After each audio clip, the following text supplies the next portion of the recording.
Good evening, everyone. We'll get started in just a few minutes. Give us just a few more minutes. We're getting a few more people joining, and we will get this kicked off. But before we do, I just want to thank everybody for joining, and really, truly appreciate. I'm sorry, what? Sorry, I thought there was a question. I think it was just an echo. You're good. Okay. Yep. So just want to say thank you all very, very much for volunteering to help us out.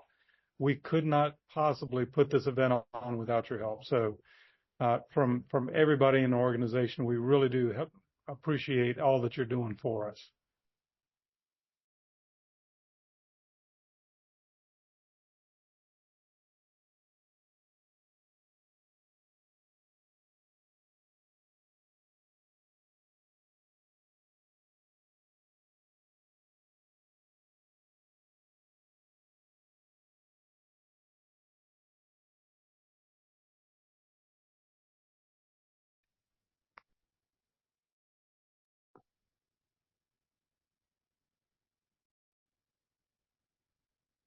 All right. So my name is Will Smith. I'm the technical director for the race. I work for Metal Sports and represent USA Cycling. With me this evening is Rico Patton and Elizabeth Martin. Okay. Hi. Hi, Elizabeth. Oh, there you are. I'm like, I don't see an Elizabeth here. It's me. I'm hiding in the crowd. So we're going to go over a couple of things, and we're going to give you kind of the behind the scenes of what goes on during a road race. We'll talk about the weekend schedule and routes and traffic management plans and what the responsibilities are primarily for our course marshal positions.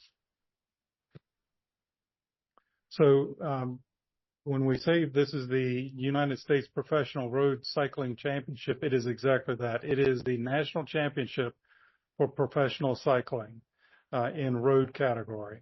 So there are 3 separate disciplines that are being competed against. The first of which is a time trial. The second is a criterium, and third is a road race. Additionally, this year we have the inclusion of our para athletes, and they will be competing in a road race and a time trial as well. It is both women and men riders, and they are of U.S. nationality in their competition. You'll see spectators from across the country are coming here, and we have volunteers that have traveled a good distance to volunteer to be able to help put this event on. Our staff comes from across the country and have a variety of experiences, some of which have been putting on professional races for more than 2 decades.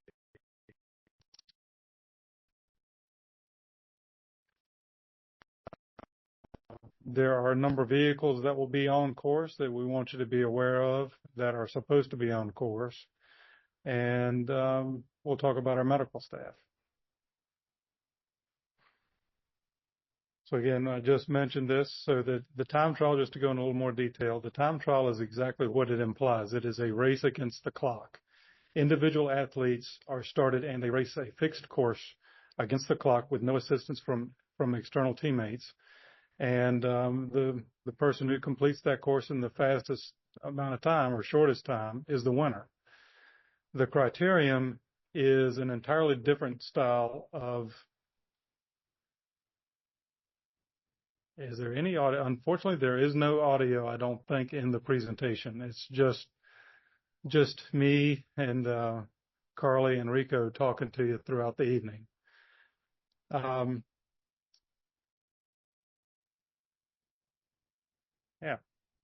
thank you. The criterium is entirely different. It is a very short race, both in terms of duration and the course layout.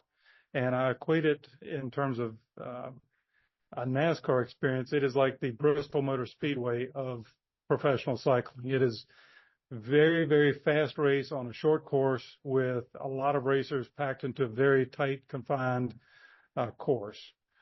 The road race, conversely, is a long endurance race over very challenging terrain that takes several hours to complete. and it is competed on both sides of the river of Charleston.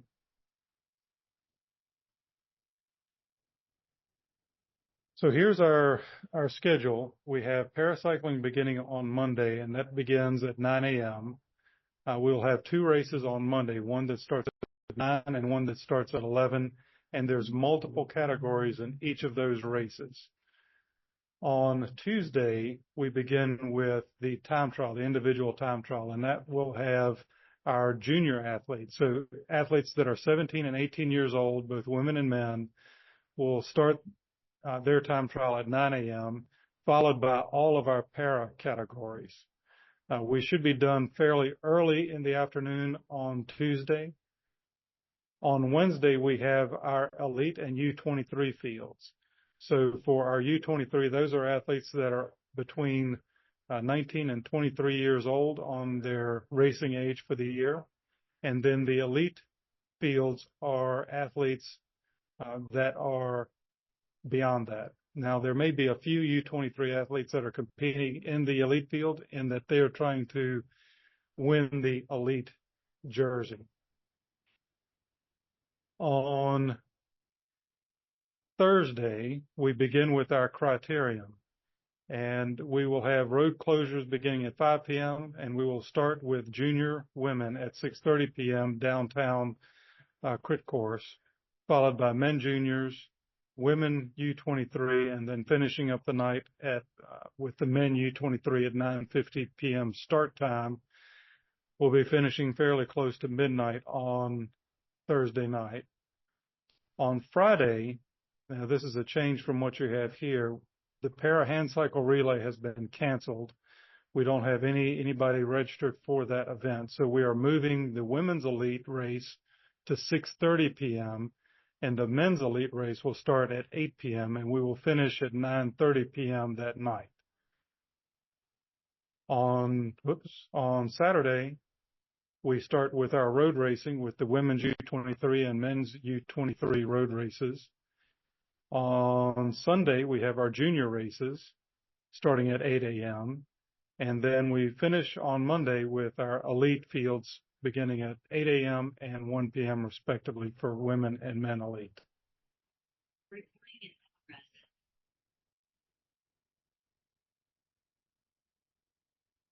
Let's go back to the para road race. Yep. So this is the course that will be competed by our para athletes. We will start at the co-located start finish in front of the 4 Points Sheraton, and we will take a course that mimics much of the criterium course before coming back out to Canal Boulevard. We'll race across the bridge and make a U-turn just before we get to the shopping center and come back, and the athletes will compete multiple laps depending on their categorization. We will have blind athletes. We will have physically challenged athletes that are on bicycles, on tricycles, and on hand cycles. So we'll see a variety of athletes this day. Next slide. You can skip this one. All the athletes will be competing on this longer course, and it is entirely contained on Canal Boulevard, with many of the athletes competing 2 laps of this and a few competing it with just 1. For reference, last year, the fastest men's elite athlete completed this course 2 laps for 32 kilometers, and his average speed was about 33.5 miles an hour. So he was breaking the speed large sections of the course. Next slide. The criterium course, as I mentioned earlier, is a very short course. It's roughly a mile in length. It's a 6-corner criterium. And we'll be racing in a clockwise direction. So starting on Canal Boulevard, heading to Court Street, up to Lee Street, down Summers, the Quarrier, making the very tight, narrow turn onto Hale Street, and then turning back on to Canal Boulevard. The criterion is not a number of laps per se. It is a time that we're trying to achieve. So, for instance, the elite men will be racing 90 minutes, and about midway through the race, we will determine their average lap speed and figure out what the needed number of laps are to make 90 minutes. And then at 10 laps to go, we'll start doing a countdown of 10 laps all the way down to the last lap. So this is what we'll be competing on both Saturday and on Monday. So this is the elite and road race course, elite and U23 road race course that travels both north side of the river and south side of the river, featuring two significant climbs. One, the climb up Bridge Road and the climb up Wirtz Avenue. And then followed by, particularly for Bridge Road, where we follow the Bridge Road climb with a very technical descent down Loudon Heights before crossing over the bridge and heading out Canal Boulevard towards that Wirtz Avenue climb. The new changes for this year is that for both the U23 and elite fields, we're going to start them and they will do 2 laps of the junior course before they complete the final laps on this elite course. And the next will show the junior course, which is basically straight out Canal Boulevard to Wirtz Avenue, upwards to Oak Ridge back to Greenbrier down to Canal, and then our lower city circuit. So for, again, for those U23 and elite fields, they'll do 2 laps of this course, and then they'll be put on the full elite course for the remaining laps. Our junior race will be contained only on this course on that Sunday. So how we make sure that athletes are safe, we want to ensure that the athletes have no idea that anything else outside in the outside world is going on. They have full access to the complete road width. They should never know that anything else is going on. So Charleston PD is providing us with significant support and resources throughout each of the days. That includes both off-course resources in terms of road closures and personnel to ensure those closures are in place, as well as assets that are inside our race caravan itself. These are total road closures, especially for the time trial, where there'll be athletes scattered over the entire length of Canal Boulevard throughout the day. And then we also utilize what I call a rolling enclosure for those road races, where we have essentially a race caravan. If you think of the race caravan as a train on the tracks, the course being the tracks, the train may be longer or shorter depending on how the athletes race the course, but we try to provide and we provide that safe bubble in which they can race in. We only put assets on the course in the same direction as the race. We don't put no other vehicles are allowed to go on the course. We can, however, cross the course under direction of the police. And it's under their direction that we do that outside of the race caravan closure. What we try to do for our course marshals is y'all are a first line of defense, so to speak, with pedestrians primarily, making sure that pedestrians are aware that there is a race coming towards them. And in many cases, we are traveling against the normal flow of traffic, so it can be unusual for a pedestrian to be looking in the direction that the race may be coming. So you need to be aware of that on your various traffic control posts, that if you know that the normal flow of traffic, for instance, on Quarrier is one direction, but the race is coming the other, then we need to make sure that we're pointing people in the right direction to look for the oncoming race. Next slide. So for the road race, you'll see almost everything on this picture. You'll see a police lead vehicle, which will have the command. It'll have a sticker on it that says command, and it'll be followed by a number of other vehicles. You'll see the technical director car, which I'll be in all day, and then you'll see commissaire vehicles, and they'll be positioned. The commissaires are the officials to regulate the action of the athletes. They'll hand out infractions if they see a violation of race rules or race behavior, and they will make sure that point deductions are addressed as needed. We will be managing that with our motor officials as well. And then we have a number of motor marshals, which are not necessarily officials, but they're there to assist in managing the race caravan. On the U23 and elite races, we will have a number of team cars. We may not have 16. We may have more than that. We may have less than that, depending on the number of teams that we have racing that particular day. And then at the very end, you'll see two ambulances and what we call the broom wagon. And that's our end of convoy.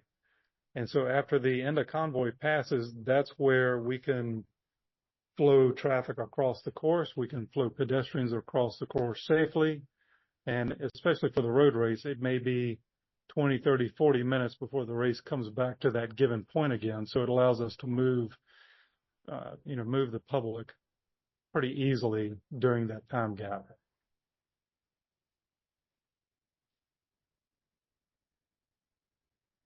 So, as I said at the very beginning, we could not possibly put this on.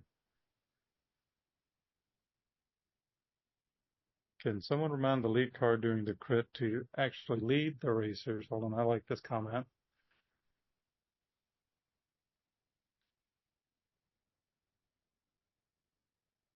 Yes, Tony, agreed. Thank you. Thank you for that comment. And it has been addressed, and yeah. Okay. So again, as I mentioned at the beginning, we couldn't put this on without you.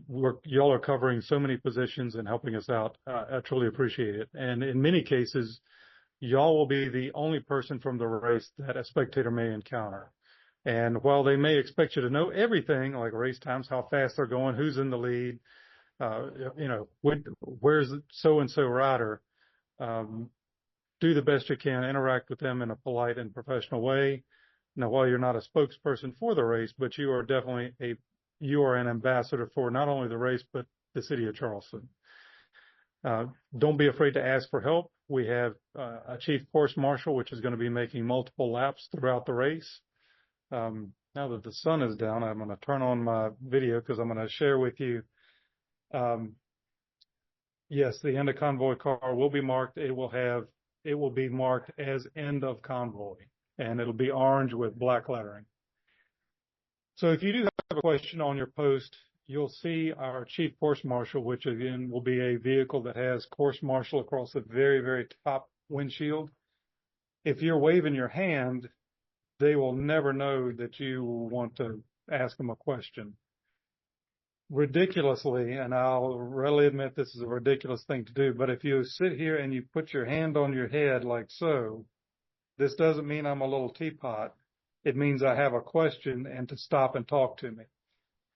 They'll know to stop and talk to you for that. They'll be able to pick you out. No, you will not have a walkie-talkie, but you do have a app, correct? They can reach out to Rico and Carly, and you will be able to be in contact with your volunteer coordinator.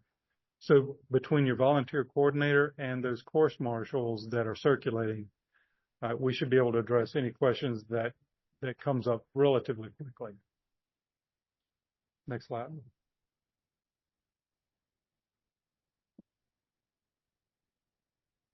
Oh, this is the sign.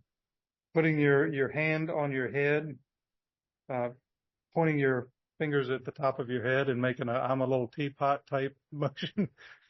That's the only thing I can think of. I'm sorry. It's what it looks like. But it is ridiculous intentionally because it makes you stand out from the crowd of people who may be cheering.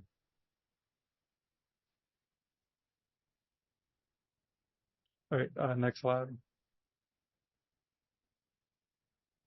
So every vehicle that's on course will have a decal, and it identifies what they are doing and what their role is in the race. The commissaires are the officials that are in control of the actual racing aspect of it. Your chief marshal and is what you would be looking for if you have a question. They will be in a most likely a large pickup truck, and they'll be making multiple laps. They may provide you with any type of answers you may need. Medical will be clearly marked. There'll be a medical convertible in which we have a race doctor. If there is a rider that goes down, the riders often get back up. They'll ride up to the medical car, and the doctor will provide treatment while they are rolling down the road. Team cars, obviously, those are the teams. Can marshals allow vehicles on road course traveling? All right, hold on.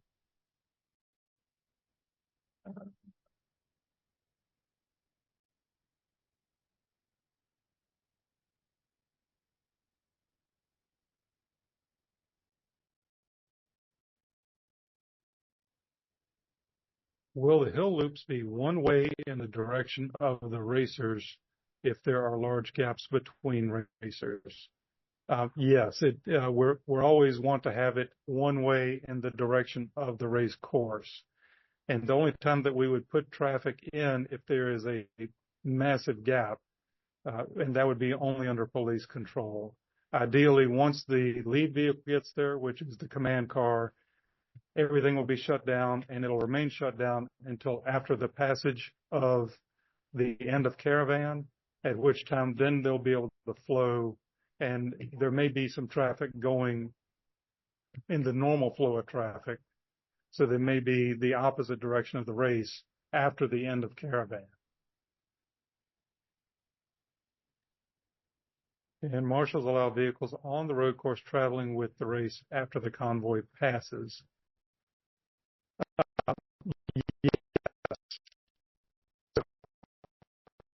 After the end of convoy, marshals will be able to, and police will allow vehicles to flow outside of that race caravan. And again, for those road races, you got to remember it's a pretty long amount of time before the race comes back around to that given point. So there should be sufficient time to flow people out of neighborhoods that, we don't want to trap anybody for long periods of time. And Regina says, can you show the previous slide? So can we back up? So a couple of things. One, in many cases, you're supporting law enforcement in the immediate area. But what I want you to make sure of is while we're asking you to help with that, we can ask you to bring a car to a stop or hold pedestrians. What we don't want is for you to get run over. So if somebody is bound and determined to be ignorant of your directions and just force their way onto the course, I don't want you putting yourself in a position that puts you in harm's way. If they're bound and determined to get on the course, then let them get on the course, and we have law enforcement will be standing by to show them the error of their ways. Let me put it that way. Always be aware of your immediate surroundings. Once you get on post, take a look around your immediate area. If there's parking lots or there is an area where a vehicle could come from, make sure that you keep an ear out for vehicle starting or proceeding towards you in that area. Clarification, the May 25th junior race does not go into South Hills. That is correct. Thank you, Tim.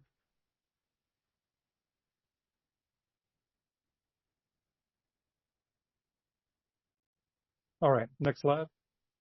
Next slide.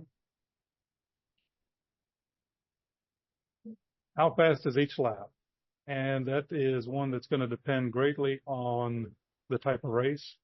The technical guide is actually available from the USA Cycling website, and it has average speeds for each type of race and how long those laps are. So if you want to go to USA Cycling, and you can Google this event and you can download the technical guide for the race, and it'll show you lap times for every single race that we have.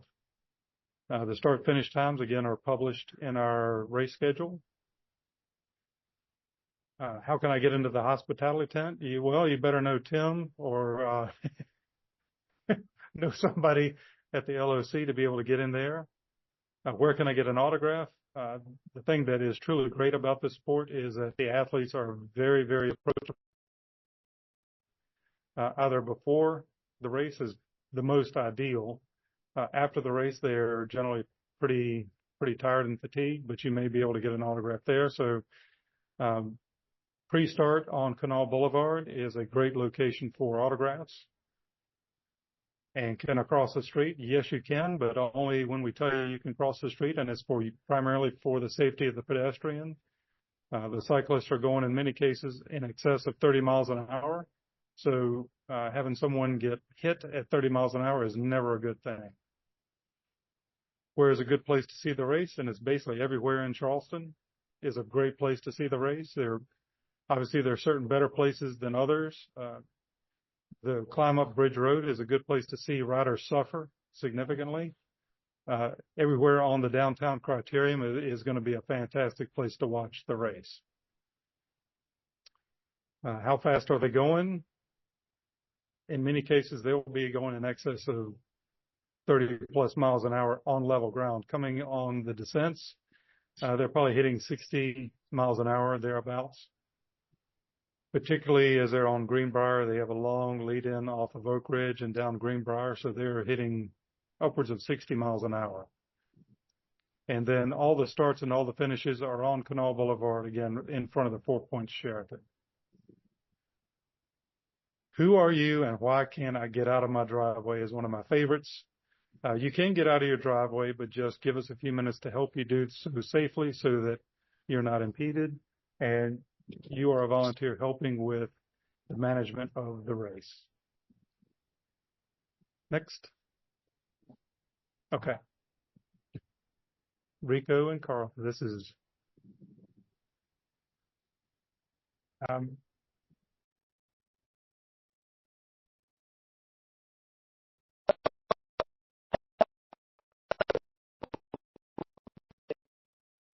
This is Rico Patton, and I am your coordinator this year. Last year you met me, I was just an intern, and now it's all me. So it's going to be me, and it's going to be Elizabeth.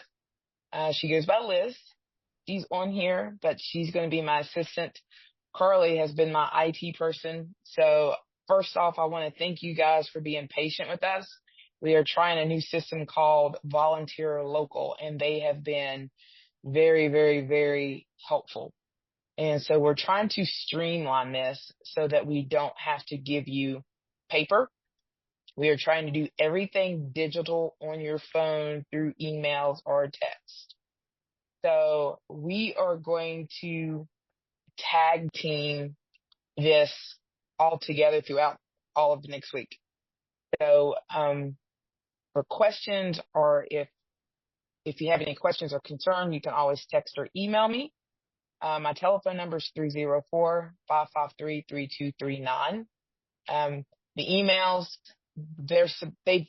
with Volunteer Local, they're working with us, and they have been trying to adjust things for us. So if your schedule is messed up, we are in works with them. They said everything was okay, but we did find some issues. I guess they're only allowing us. My telephone number is 304-553-3239. They are working with us, trying to get the maps and everything updated. I guess it's my understanding that where we have so many maps, they only allowed us to upload one. So if you know what day you are working and you see the map and you see your location, trust the location, and trust the time that you signed up for. So, we're going to do packet pickup on this Friday, tomorrow, starting at 10 o'clock a.m. until 3 o'clock. If it's slow and no one's there, say by 2:30, we will leave for lunch and we will come back at 5 and we will be there until 7. We are going to be over in the box office this year. I will have me and Liz will be there. We'll have our laptop and we will have also an iPad to work with you to show you if you can't pull up your location. But as a precaution, we will also still have cones so that you also know your location. To streamline, we're going to fix it to where you can check in on your phone. I think they took the feature off when they was trying to put the maps on. So I have to get with my support team and see if she can put that back on or if I can do it tonight. And then tomorrow we'll be at the Civic Center at the box office, right across from the old Panera, or right there where you can enter in at the Town Center Mall. The glass window area will be right there where people pick up the box office tickets. We'll have that whole area for you to pick up your goodie bag. If you have any questions, even if you have friends that you want them to sign up, they can do that also at that time. If you have not signed your waiver electronically and sent it to me, we will have some on site for you to sign. We have to have the waiver for you to be a volunteer. Volunteer headquarters are going to be at Black Sheep, just like last year. We will be here 1 hour prior to your shift, but we will be here all day running in and out. So if you can't check in, we will be here to help you. We have this area. Kevin has worked it out. We will be here all the time. So if you don't want to check in, you can check in on the website. Just to let you know that the time trials, they may have the least amount of spectators. Quite a few will be at the start and the finish, and probably 2 to 3 blocks after that, either direction. A handful in other areas. If you are out of downtown, you will likely see less spectators, but your job is still very, very important. Let's see here. You are going to be the eyes and the ears, just like Mr. Will Smith said, to protect the integrity and the cause all the way around, the course all the way around. So now the road race is going to be very spectator heavy, so that's when we're going to need you the most. You can always bring, and we're going to provide t-shirts and whistles, and then cowbells. I mean, you just love cowbells, so we've got those for you. The whistles are very important because so for instance, if you're a Marshal 1, you start blowing your whistle so that Marshal 2 knows that they are on the way. And that's how they know. So that's how they know that the traffic's coming. Yeah, Rico, that's a really important point. So the whistle is a great way for us to communicate as volunteers with what we can't see around the corner. It really makes a lot of sense when it's at the criterium where we have multiple turns that are close together. There's lots of spectators in close proximity, and that whistle is loud enough for everybody to hear. It's also loud enough for the posts that are further down the course from you to hear, so they know to clear their area of responsibility to make sure the road's cleared before the race gets there. In many cases, there's positions that are after turns where you can't really see around the corner very well. So blowing that whistle on the approach of the race is super, super important. Okay, so just so you know, each location has a number. And the way we've got this configured, when you should have gotten an email today saying that your position is ready, your location spot's ready. So when you click the number, it should zoom into a Google map of downtown Charleston. But we will take our time and go through that tomorrow. It's very simple, or you can play with it tonight. But that's how you know where you're going to be stationed. But for some reason, you know what time you signed up, just overlook the date and time and just focus on the location that you're going to be at. We will be providing meals. So every day you work at volunteer headquarters, Black Sheep, we will have buffet style meals just like we did last year. If you want to grab something and go, you can do that also. And that's all we are super short for a lot of shifts. So someone had asked about the wait list. So we have our map done. We had people on position, but some people want it somewhere else. Some people had to cancel for medical reasons. So it's really not finalized, even though the template or the email said finalized, because we are still trying to move people around. And let's see here. If you are out of town, Paul, a friend can pick up your packet. We are super short on a lot of shifts. And because it's a holiday, graduation, track, the Vandalia gathering, we are super short on the 26th. And we are also super short on the crit night shift. Again, the wait list is because we are trying to fill in the gaps and trying to rearrange the schedule to accommodate certain people want to be in certain spots. So we want to accommodate you guys, like putting you with friends or keeping families together. I got to be honest, I do not know how Tennessee Tim did this by himself last year, because this has been really, really stressful. We want to do right. We want to, keep people from crossing the street when they're not supposed to be crossing the street. We want to make sure that everybody is safe all the way around. And, again, still keep it with your friends and family. So I appreciate all of y'all just bearing with us, and just be patient, and we will try to come back around and get you to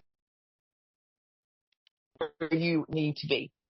Explain again how to get food. Okay, food. Just like last year, Kevin is going to have everything lined up buffet style on the bar when you come in. And then you can either get it to go, or you can stay and you can eat. And that's all I have in my notebook. I copied everything Tim said last week. Rico, I got a question about the feed zone. Someone had written to me and asked if they could do the feed zone again, but they weren't sure exactly what zone that Parking was. for volunteers. So I know there's been a number of questions about where should I park on in and around the area. So if you look at your location of your post, one, if it's out away from downtown and there's a nearby location where you can park on the street, I would suggest just parking fairly close to your position. Particularly for the road race, you can park within the police closures. Just let the police officer know that you're the volunteer working the posts, and they will let you inside of the closures that are a block away from the course. For downtown, I would encourage you to find parking deck nearby. There's going to be so many people downtown, it's going to be hard to park, so do the best you can. Obviously, for the criterium, it's a very short course, so parking downtown and walking a block or two to your post should be pretty easy. One thing that I don't think we mentioned is be prepared for the weather. Charleston weather is flip a coin. It's going to be it's nice to